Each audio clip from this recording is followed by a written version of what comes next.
I'm Congresswoman Sheila Jackson Lee, and I hail from Houston, Texas.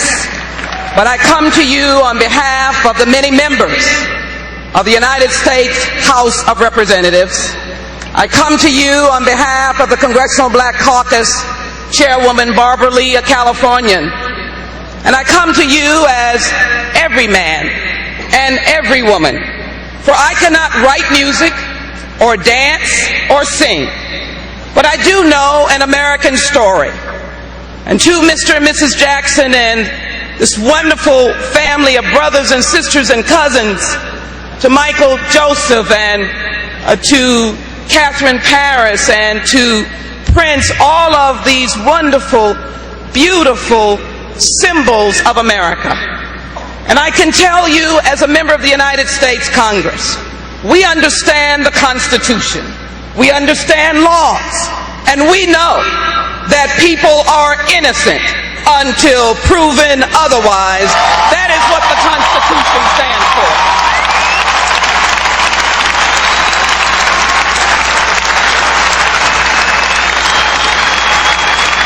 So I mourn today. I come to thank you. For many people don't understand the hearts of entertainers. They don't know how big their hearts are. They don't know how they heal the world on behalf of America. When we're at war, our icons like Michael sing about healing the world.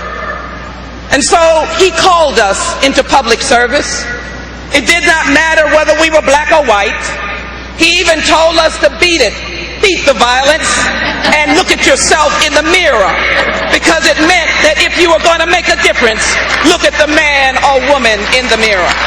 I come to you today to say thank you.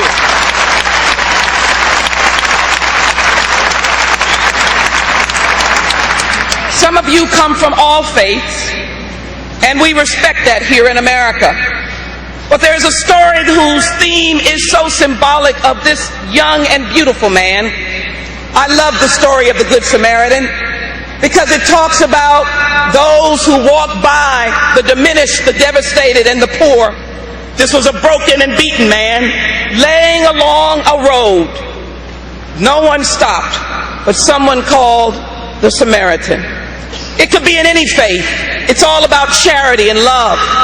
And I call Michael Jackson the Good Samaritan. I call him Michael Jackson, who cared and loved for the world. It bothered me. I grew up with him, as all of us, and so many did.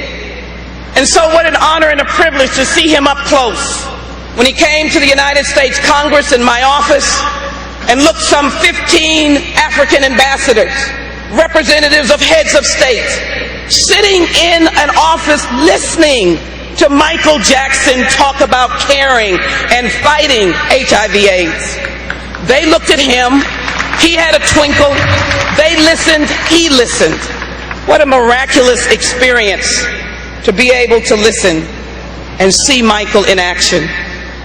You know, there were words cast about, but I wonder if anybody was on his shoulder when he walked into Walter Reed Hospital, and he walked along the aisles and the rows in the hospital rooms.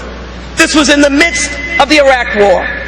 Doctors stopped and nurses stopped, and individual soldiers who had lost limbs stopped and were in essence moved and touched, as Michael was, by his desire to come and thank them for their sacrifice.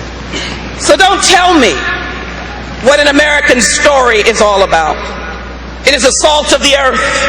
When this family took the talent that God had given them and made it into a miraculous and wonderful story for America. I come today for you to recognize that the flag flies, and the people who have spoken to the people's house.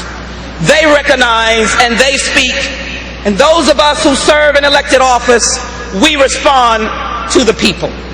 Michael fought for the tolerance of all people. In fact, I am reminded, although I speak in the tongues of all faith, that Michael fought the good fight. He was someone who understood, and I hope Mr. and Mrs. Jackson and the family will know, the Lord is our shepherd, and we shall not want. Michael Jackson, you got to know his story, and it has not been told by all of what you have heard. He was someone who understood. If he was burned, he built a burn unit. If a hospital needed beds, he built those beds. If they needed money for developing countries, Michael gave. If he was in Namibia, he went to orphanages. Michael never stopped giving, and he touched those whose lives could be reconstructed because the king, yes, the king stopped and said, I care about you. That is why on the House floor on June 25th, 2009, the Congressional Black Caucus and members of the House of Representatives stopped, and had a moment of silence for this wonderful legend and icon.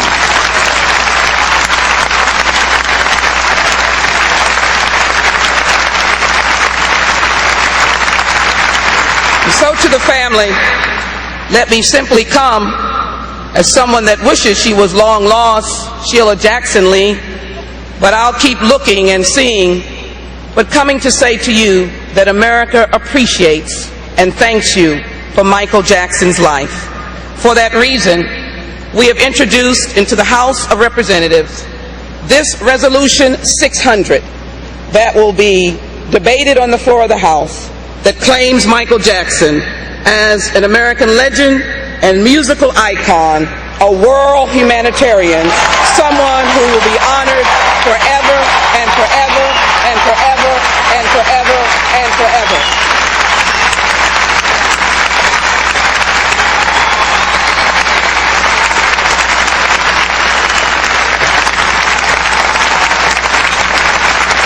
We are the world, and we are better because Michael Joseph Jackson lived.